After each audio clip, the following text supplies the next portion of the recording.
Assalamualaikum warahmatullahi wabarakatuh. My name is Anggita Prameswari and I'm from class 33.6A.02 and my name is 33220106.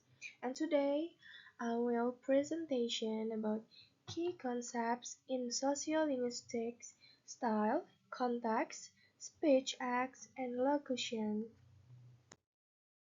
And the first is, what is context in sociolinguistics? In sociolinguistics, context refers to the range of external factors that influence how language is used and understood in real-life communication. Language does not function independently of its environment every time we speak or listen. We are influenced by who are we are talking to, where we are, why we are communicating, and what cultural or social norms are at play.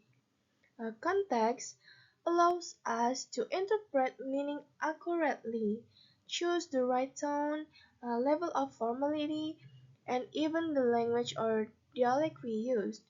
Without context, meaning can become ambiguous or misunderstood. Thus, studying context is crucial in understanding the dynamics of real-world language use. An example is the sentence, "Can you open the window?" The first is in a classroom. It means is in a classroom on a hot day. It's likely a polite request. And the second, during an oral exam, it might be an attempt to ease anxiety. And the third is at a job interview, it could be perceived as improper or distracting. And the next is types of context in sociolinguistics. Sociolinguists identify several types of context, each highlighting a different dimension of how language use is shaped by external conditions. Understanding these types help us explain why people speak differently in different situations. The first type is situational context. Situational context refers to the immediate environment and circumstances which communication occurs. It includes the physical setting, example classroom, office, street, the formality of the situation, the presence or absence of an audience, and the ongoing activity. And the example is, a student will speak more formally during a thesis defense than during a casual conversation with friends. And the second type is cultural context. Cultural context includes the beliefs, traditions, values, and social expectation of a particular community or society. It shapes how politeness, authority, respect, and identity are expressed through language. Cultural norms often determine what is considered appropriate or inappropriate speech behavior. Misunderstanding can arise when speakers from different cultures use language based on differing expectations. And the example is, addressing elders with honor reflex is expected in many Asian cultures but less emphasized in Western countries. And the third type is linguistic context or, or context, context. Linguistic context refers to surrounding text or discourse in which an utterance appears.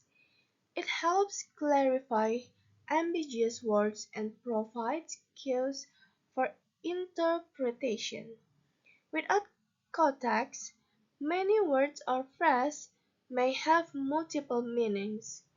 An example is she gave her dog food. It means is did she give food to her dog or did she give someone's dog to someone else as food? And the next is social context. Social context refers to the social roles and relationships between speakers. It includes factors like age, gender, status, power, familiarity, and solidarity. Speakers modify their language based on their relationship with the listener. This is known as register or style shifting. An example is a student saying to a lecturer, "Excuse me, sir, may I ask a question?" And the next topic is the role of context in meaning making. Understanding context is essential because language is often ambiguous without it. The same sentence can have different meanings depending on the situation, the tone, the social relationship, or cultural expectations. This is particularly important in pragmatics, a subfield closely related to sociolinguistics. An example is the first, "I'll think about it." In some cultures, this is a polite no, while in others, it may mean actual consideration. And the second is, "shut the door." To a close friend, it is casual to say. And to a teacher, it may seem rude unless phrased as, "Could you please close the door?" And the next is language variation across context. People naturally adjust their language based on context. This is called style shifting or register variation. It happens both consciously and unconsciously and reflects social awareness. The ability to shift registers appropriately is a key communicative skill. An example is a bilingual speaker may switch from English to Japanese when speaking to others. And the second is a teacher may use technical language in a lecture, then simplify it when explaining to a student after class. And the next is context and language learning. In second language acquisition, learners often struggle with not with grammar or vocab, but with pragmatic use, that is knowing what is appropriate to say in a given context. Teaching sociolinguistic context help learners avoid pragmatic failure, where speech grammatically correct but socially inappropriate. An example is saying, "Give me water," is grammatically correct, but may sound impolite in many contexts. In the second example, in English, "Can I go to the toilet?" Uh, it is common in schools, but in informal settings, people may say, "Excuse me for a moment." And the next is second topic, after style, after context, sorry. This is a topic about style. What is style in sociolinguistic? In sociolinguistic, style it refers to the variation in an individual speech depending on the context, audience, topic, and purpose. Style is not random, it is systematic and socially meaningful. It reflects how people use language differently in different situations to express identity, show politeness, and adapt to their environment. Um, the study of style in sociolinguistic focus on how language varies within a single speaker across different contexts. Is also known as intra-speaker variation. An example is we say "Good morning, sir." It's a to a professor, and the second is "Morning, bro." It says can says to a friend, and the third is "Yo." It's usually used to a sibling. And the next is types of style in sociolinguistics. One of the most influential models of stylistic variation comes from Martin Jones in 1967, who proposed 5 levels of speech style based on formality. The first style is a frozen style. This is the most formal and fixed style, often used in ritualistic or ceremonial context. Usually memorized, unchanging. An example is national anthem, religious text like a Quran, Bible, and the next is formal style. It's usually used in situations that require careful, impersonal language. Sentences are complete, vocabulary is precise, and personal references are minimal. Uh, there is often no interaction between the speaker and the listener. An example is in conference presentation, in reporting, news reporting, and on academic writing. And the next style is the third, consultative style. It's a professional and semi-formal style where the speaker gives background information and expects feedback from the listener. It is common in teacher-student or doctor-patient interaction.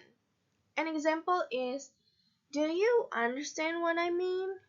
And the second example is, "Let me explain this concept before we proceed."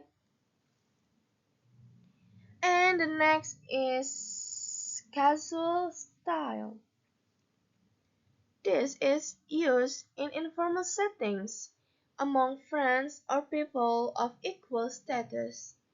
Grammar is often relaxed, construction and slang are common, and shared knowledge is assumed. An example is the first "wanna hang out later?" and the second is "he's kinda weird, huh?"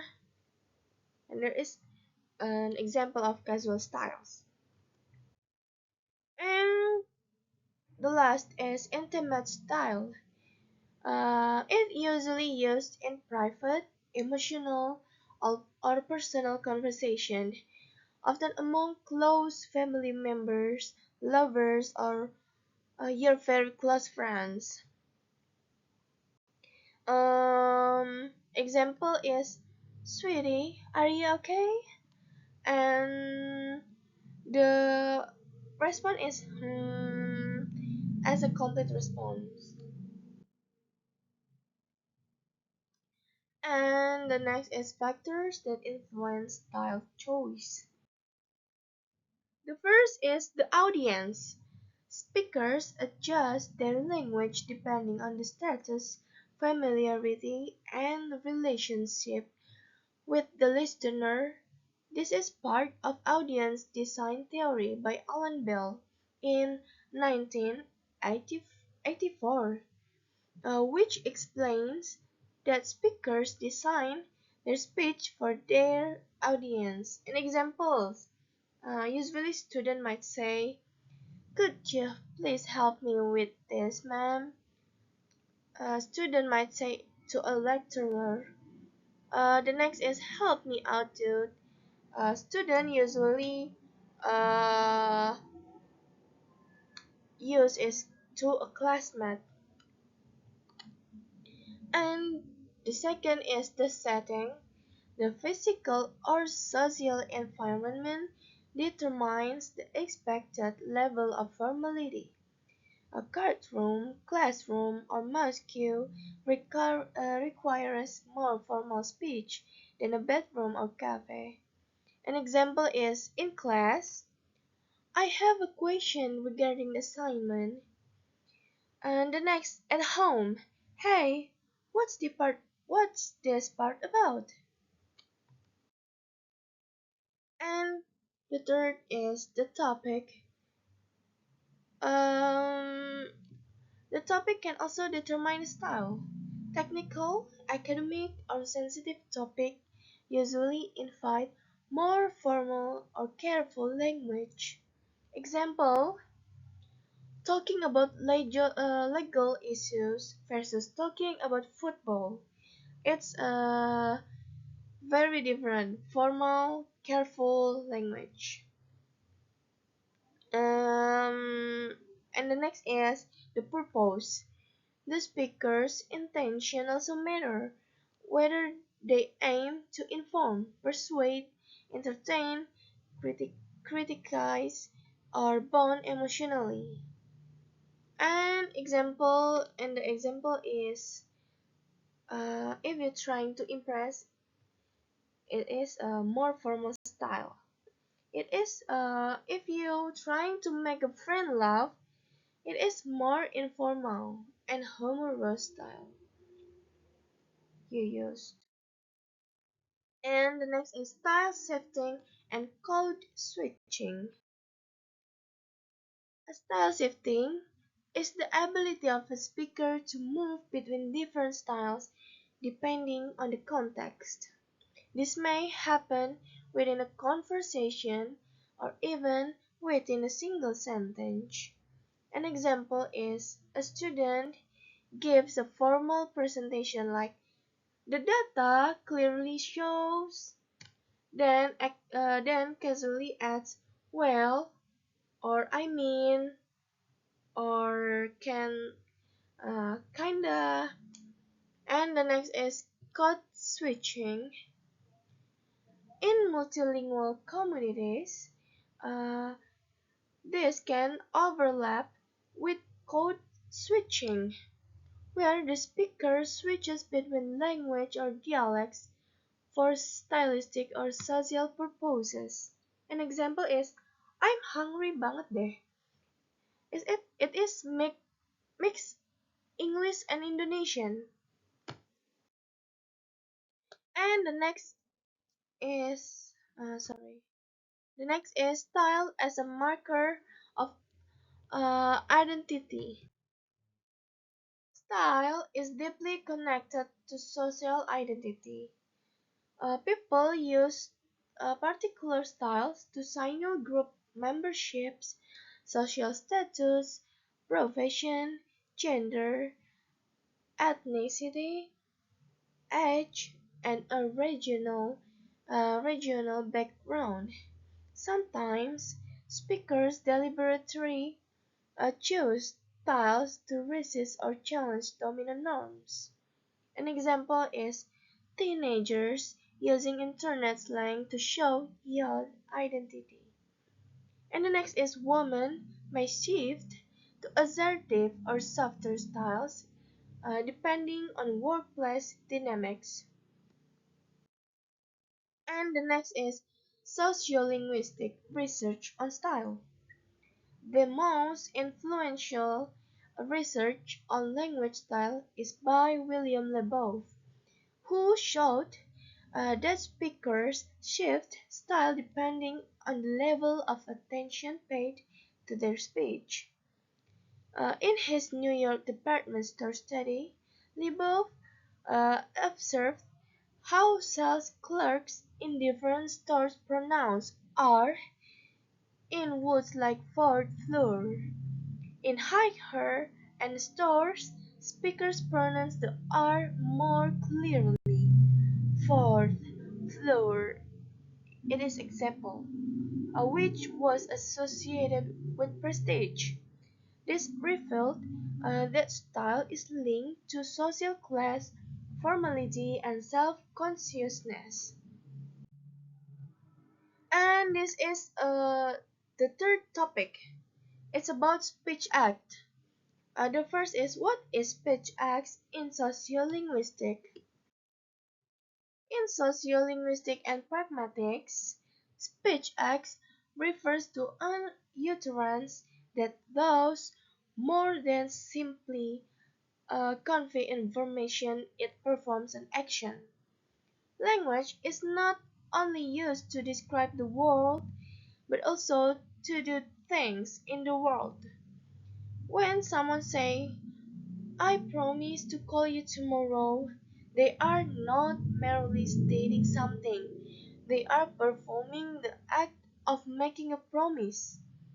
This idea was first systematically developed by G.L. Austin in uh, 1962 and further elaborated by John Searle in 1969, who emphasized that speaking a language involved not only producing grammatically correct sentence but also carrying out communicative actions.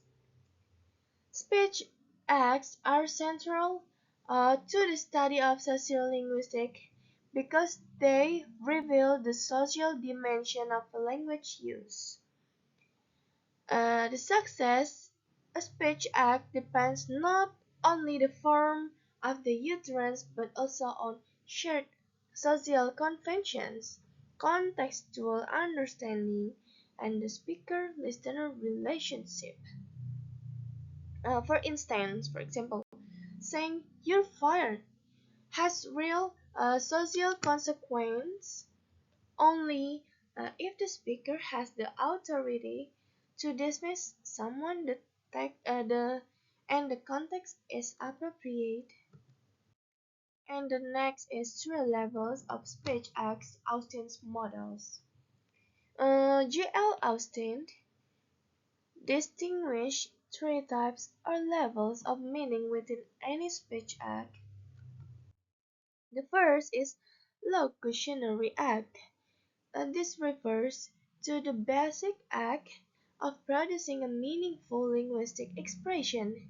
It is the literal meaning of the words uttered. An example is saying the window is open. It is just stating a fact. And the second is illocutionary act. It's the core of the speech act. It is the speaker's intended function behind the utterance. Illocutionary acts include acts such as asserting, requesting, promising, warning, or recommending. An example is the window is open could function as a request to close it, depending on tone and context. And the next is perlocutionary act. This refers to the effect the utterance has on the listener, how they respond, or what action they take. An example is after hearing the window is open, the listener might feel cold and go close it. And the next is types of speech acts by Searle's classification. John Searle proposed a classification of speech acts based on their illocutionary force, or the speaker's intention. He identified five basic types. The first is assertive or representative. These speech acts express the speaker's belief about the world. The speaker commits to the truth of the proposition.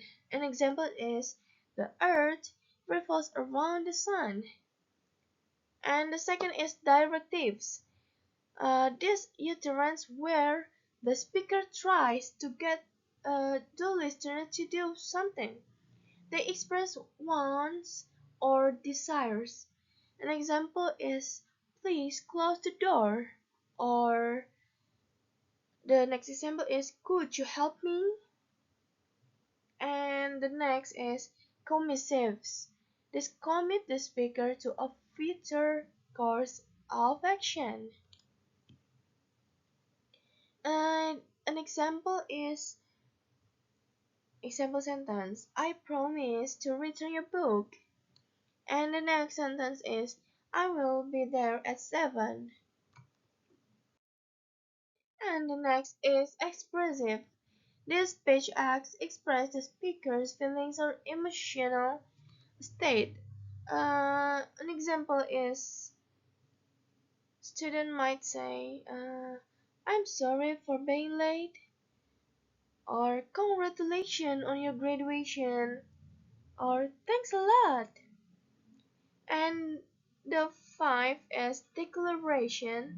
These are powerful speech acts that change reality simply by being uttered, but only if performed by someone with institutional authority. An example is I now pronounce you husband and wife, or you are fired, or the meeting is now adjourned. And this is the last topic is about locution. The first is what is locution in sociolinguistic? Um, in the field of sociolinguistic, within the study of pragmatics, the term locution refers to one of the three fundamental components of a speech act, as introduced by the British philosopher G.L. Austin in his theory of speech act classification. Austin emphasized that when people speak, they do not only produce sentences or locutions, but also perform actions or illocutions, and often cause effects. It is prolocutions. Among these, the locutionary act is the most basic and refers to the act of producing a linguistically well-performed utterance with a literal meaning. Locution is the foundation of any verbal communication because without actual production of meaningful words, no further intention or effect can be conveyed. It is the part of the speech act that involves the use of grammar, vocabulary, and pronunciation to form sentences or expressions that are syntactically and semantically correct. And the next is definition and components of locution. A locutionary act is the act of saying something in a meaningful way. It is both physical act of speaking and the semantic content. The first is phonetic act, the physical production of sounds, e.a. The articulation of the utterance. The example is producing the sounds hello to say hey, hello to say hello. And the second is pathetic act. It is the act of constructing words and phrases according to the rules of a given language. ensuring grammatical correctness. Examples is forming the sentence. The cat is sleeping using English syntax. And the next is rhetoric art. It is using those grammatically structured words uh, to express a proposition with a specific meaning.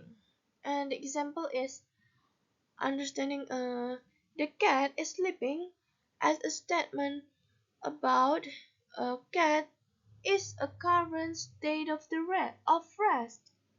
Sorry. And the third is locution versus illocution and perlocution. It is very important to distinguish locution from the other dimension of a speech act. Illocution is what is said. It is the literal content. And illocution is what is meant or intended by speaker. In perlocution is the effect of the utterance on the listener. For the example, consider the sentence, can you pass the salt? Elocution is the speaker utters a question about the hearer's ability to pass the salt. In elocution, the real intention is a request for the salt, and in perlocution, the listener actually passes the salt. In this example, the locutionary act lies in the literal grammatical question, even though the true meaning elocution is a polite request. And the next is the role of locution in sociolinguistic analysis.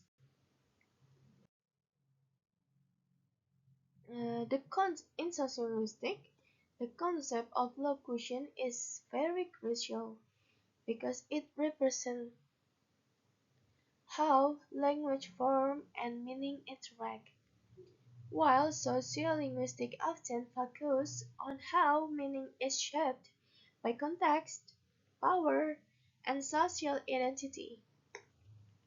They also recognize that communication starts with the surface level of language, which is what locution provides.